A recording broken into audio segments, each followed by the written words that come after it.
Good evening, folks. It's Diamond with the Oppenheimer Ranch Project and Magnetic Reversal News, bringing you a grand solar minimum update Tuesday, September 17th at midnight, 2019. The Northwest picking up snow like winter in the summer. I know, it's a bummer. And Hurricane Humberto looking to break records over at Bermuda. Not looking good. We'll get to that soon. Keep calm. It's boom time. Summer snow in Sierra, high winds damage plane near Reno. A strong cold front in the Sierra is packing winds gusting up to 50 miles per hour, dropping the first snow of the season Monday into the mountains along the California-Nevada line. And damaged the small airplane that was blown off the runway near Reno. Take a look at the pictures. They do not lie. It is the global warming white wind. Snow falling on I-80. Let's go there. Top of the Sierras. It's almost like it's not even summer. It's like a wet Al Gore warming. Back-to-back storms forecast to deliver 2 inches of snow in Tahoe Basin, 2 feet on Shasta, and you can kiss my... Take a look at that mountain. Snow is forecast to fall on Shasta. Back-to-back storms are delivering 1-2 punch early snowfall in the Cascades and northern Sierra Nevada mountain ranges in northern California. Say that twice. Between Monday and Thursday, the National Weather Service expects the highest peaks above 8,000 feet in the Tahoe Basin will receive 2 inches of fresh powder. Further north, Mount Shasta could see up to 2 feet. Can you sniff it? A strong cold front dropping down from the north swept northern California Monday. As of 8:30 a.m., snow was falling at 9,000 feet in the Tahoe Basin. National Weather Service forecaster Emily Heller says, I wonder if she knows Tony.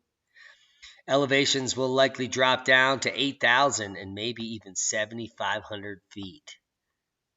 And I'm a footman, and I love him getting low. First Michigan snow could be in the air any day now, records show. On this day in weather history, earliest measurable snowfall on record in upper Michigan. While the trees turned red, and the apples were delicious. Marquette, Michigan. That half-year-long season known as winter in the Upper Peninsula could start any time now, and we're waiting for it. We'll check the models in a moment. It's all about the models, folks. No summertime blues for winter sport lovers in Colorado, because it's already snowing. The Northeast just saw its first signs. What the just happened? Let's go back. GFS models showing heavy snow in Wyoming. And we're going to puff that up and pass it right back to you after we get to this news. Northeast just saw its first signs of winter. Old Man Winter painted an icy scene across one area of the country. Hey, are you looking for me? There he goes. Summer doesn't officially end until September 23rd this year. That's when the solstice happens. It's undeniable in northern Hampshire, but Old Man Winter painted an icy scene across one of the area's country this week. Standing at 6,288 feet, Mount Washington, New Hampshire is the highest peak in the northeastern U.S., known for extreme weather, not pleather. But as the sun rose over the week, ice crusted on the pipe. Yes, it's a crusty ice pipe. I said it. I do digress. Temperatures were below freezing Sunday night, becoming about 31 degrees Fahrenheit. When the ice accumulated on the summit, meanwhile, the temperatures in the neighboring town Whitefield, New Hampshire, in the valley below only dipped to 47. Wow, that's still chilly. And my nipples are perky. Now, let's look at the total U.S. forecast. The most snow is falling in the next few days right here through September 21st, which is just 5 days away. And let's walk it through. Idaho's going to get it first. Tuesday is your lose day. As you wake up, boom, in the high country. Wednesday, Picking up in western Montana. Take a look at Wyoming and the northern Sierras. They're going to get a little puff pass. And then boom! Big events this weekend. Maybe even pushing all the way down to New Mex. It's anyone's guess, but the snow pattern is coming and the crops are not finishing. They're not, well, some of them will. But look at some of these totals in Alberta. 11 to 18 inches in many regions. Look at this pocket here of 14 to 20. Holy shmoney.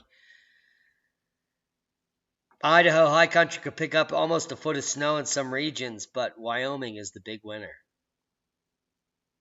Al Gore is the big sinner, and I'm looking for a chicken dinner. Rex Bear's getting thinner. Have you heard? Snow all the way down through the central Rockies here into Utah and the northern, Sierras. There's going to be snow. It's still summer. Does all this heat mean more snow this summer? Oh my God, is it because of global warming that's going to be more snow? I heard there's like best skiing ever. And I was like, global warming is like best skiing ever. I heard like I need like the newest snowboard, man, and like these fat skis that like literally they steer themselves. They're like these fat boys, and they go like boomity boom, and I barely have to do anything but like snort a half a gram of coke and drink some cognac, and I'm like totally banging down the slopes with all these fat rich pricks, and it's totally awesome. They're from Europe. Have you heard? They're like totally from France, and I'm from the Bay Area.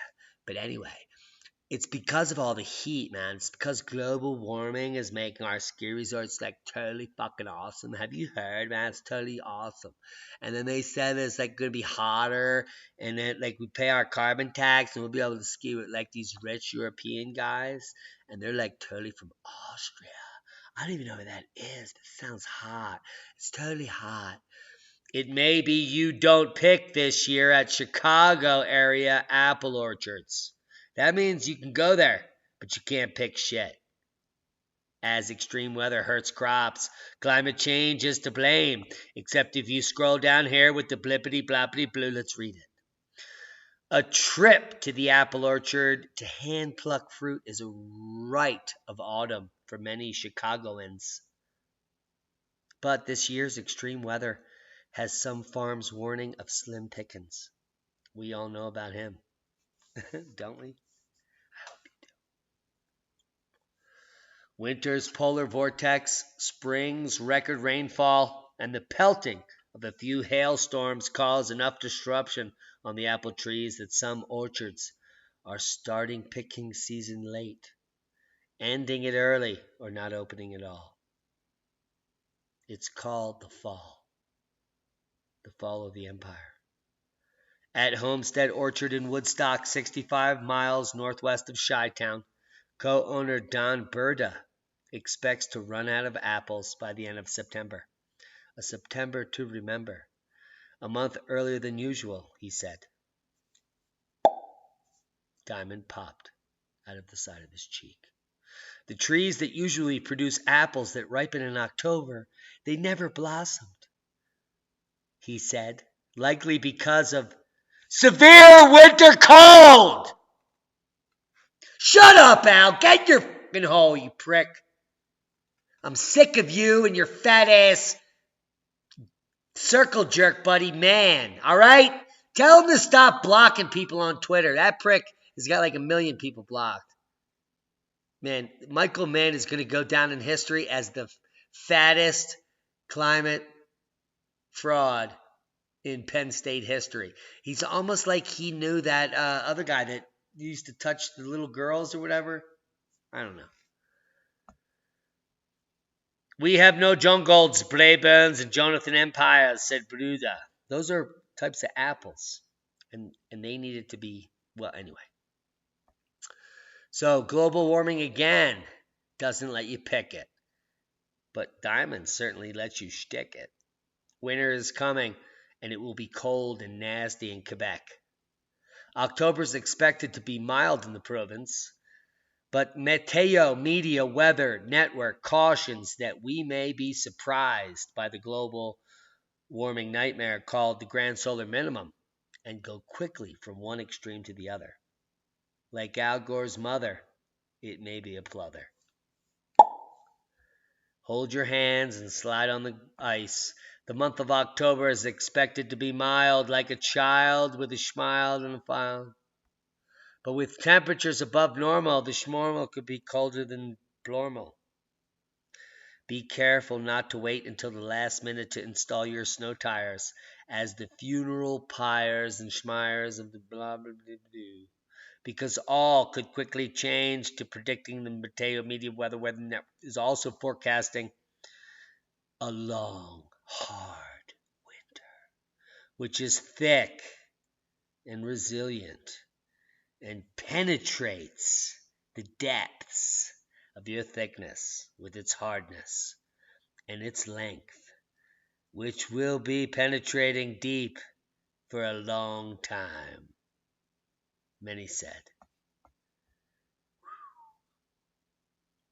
Hurricane Humberto expected to become a major storm within 48 hours. We're looking at models taking this up to Cat 57, but I'm only going to show you the models that take this to Cat 3, which makes you and me see that Bermuda could be, but I digress. Here are the current models from the National Hurricane Center, showing exactly what I predicted 48 hours ago, that this storm is moving south and closer to this island. An island nation of wonderful people in the middle of nowhere, partying most evenings, and, well, they may get wiped off the map. Maximum sustained winds at 90 miles per hour, and this baby's going to increase to 135 miles per hour. Current windy model showing just offshore of Hamilton at 130. It's like a party without a schmarty, but I bet you they have them there. So the actual island itself here in Bermuda, we could be looking at gusts of up to 100 miles per hour. And let's just run this through. Wednesday into your Thursday. It's going to be quick moving, so it's just going to quickly get through there like screwwear. So buckle up your seatbelts, kids. It's about to get pretty in Bermuda. Pretty fucking windy. With shit tons of rain, 2016 to present. The highest winds ever recorded were back in 2016. Not only that, the coldest temperatures ever recorded. We'll get to that. But all related to the sun. Back in 2016, at the beginning of the solar minimum, Hurricane Nicole caused 120 mile per hour winds to lap up into Bermuda. And its Diamonds forecast that 109 mile per hour winds will be recorded, almost matching the record ever. But you're going to be looking at heavy rain, flooding, and other infrastructure damage and blowing away, because y'all live in huts, man. It's the tropics. So good luck out there. Pray to Jesus and all the shit you do. Good luck. Now, temperature drops to new record low in Bermuda back in 2010. Yes. Tuesday, December 21st, temperatures hit a record low of 48 degrees today, making it the coldest day ever in Bermuda. Right after one of the largest it's ever about to hit. And then the second one, which is about to hit now. It's global warming, but it causes the lowest temperatures ever. Anyway. Oh my God, it's like I'm talking to sheeple. Snow creating dangerous driving conditions on Hume Highway between Goulburn and Sutton Forest. Totally. Now we've just flipped to the other side of the pond. Right, except with the other side of the hemisphere.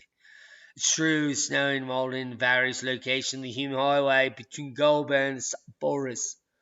Forget about the spring weather. Mother Nature's backtrack with some winter-expired weather conditions.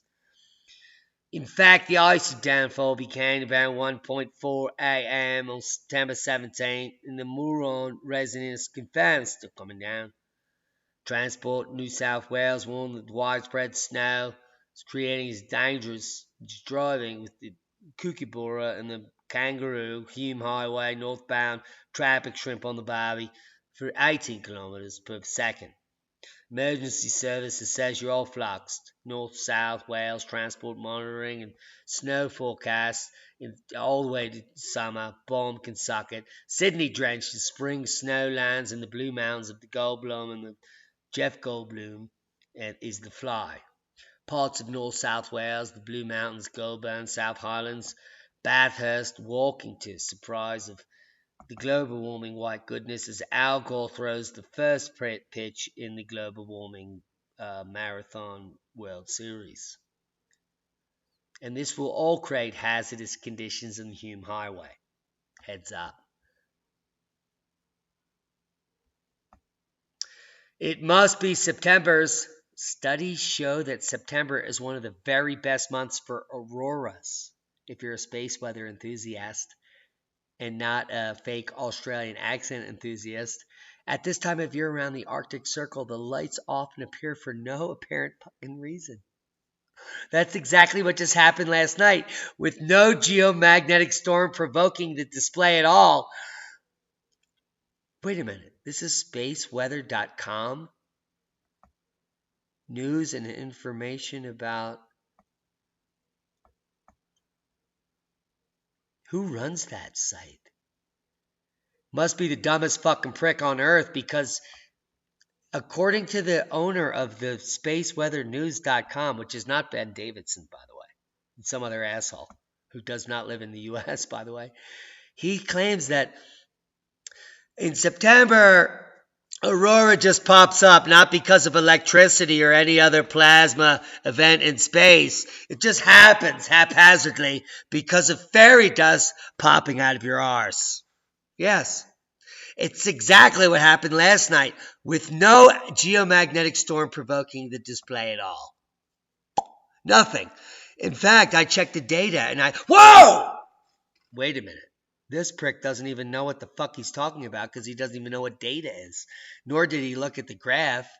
We've been at geomagnetic instability 3 times, 9 hours out of the last 24 fucking hours. I don't even want to go back there. Spaceweather.com. This is Illuminati. You're an embarrassment to websites and science. Seismic update, no quakes of note. Who do I kid? Check out this 5.2 in Willow. That was a great movie, if you're a weirdo. Anyway, I'm telling you, something big's happening up in Alaska. I'm looking for an 8.0 mid-central in the next 3 years. And the dogs are going crazy. I bet you can hear it. Worldwide volcano news update. Popo, Shivalush, Tucono, Sakurajima, Nevados, de Chilan, all puffing and all passing. I wish I had a video, but I don't even need one, because we're already 10 minutes in. And the powers that be have already our algorithm, because Al Gore has no rhythm. Popo puffing and passing to nothing significant. Sakurajima exploded, but only to like 10,000 feet. None of this is significant. And even Shivalush can barely puff us past 13,000.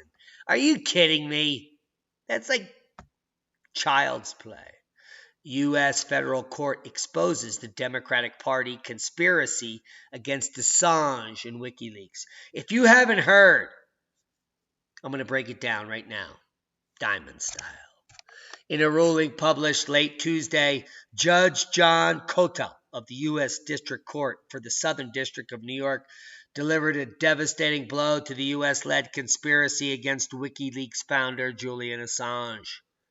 In his ruling, Judge Kotel, however the fuck you say it, a Bill Clinton nominee and former assistant special prosecutor for the Watergate Special Prosecution Force, say that 2 times fast, dismissed with prejudice a civil lawsuit filed in April 2018 by the Democratic National Committee, DNC, alleging WikiLeaks was civilly liable for conspiring with the Russian government to steal DNC emails and data and leak them to the public, which is pretty leaky.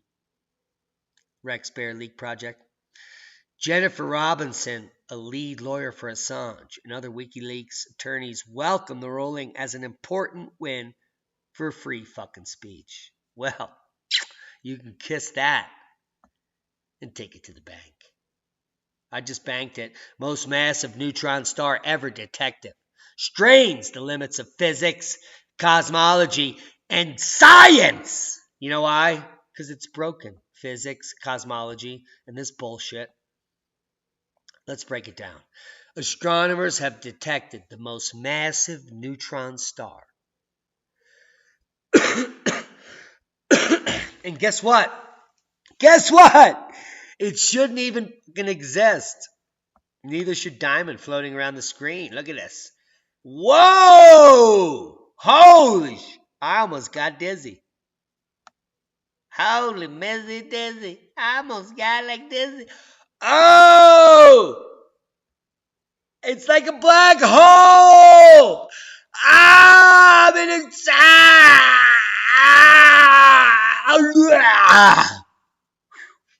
Wow. Neutron stars are the smallest in the universe. In fact, the bullshit narrative, which is almost a fairy tale, with a diameter comparable to the size of a city like Chicago or Atlanta, they are the leftover remnants of supernova based on the fairy tale, but they are incredibly dense. This is the whole farce. Where a cubic inch, like, let me break that down. Like a cubic, this little area here weighs like 1 billion tons.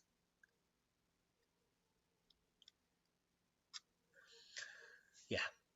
With masses bigger than that of our sun. So think of the sun compressed into your ass. Similar to Al Gore or Michael Mann. In the case of the newly detected neutron star dubbed J0740 plus 6620, that's how much they care about that, because they love you. It's about 333,000 times the mass of Earth and just the size of the pimple on Al Gore's ass.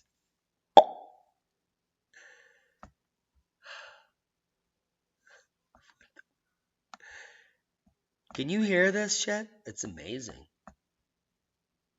I'm keeping calm. Dogs are not.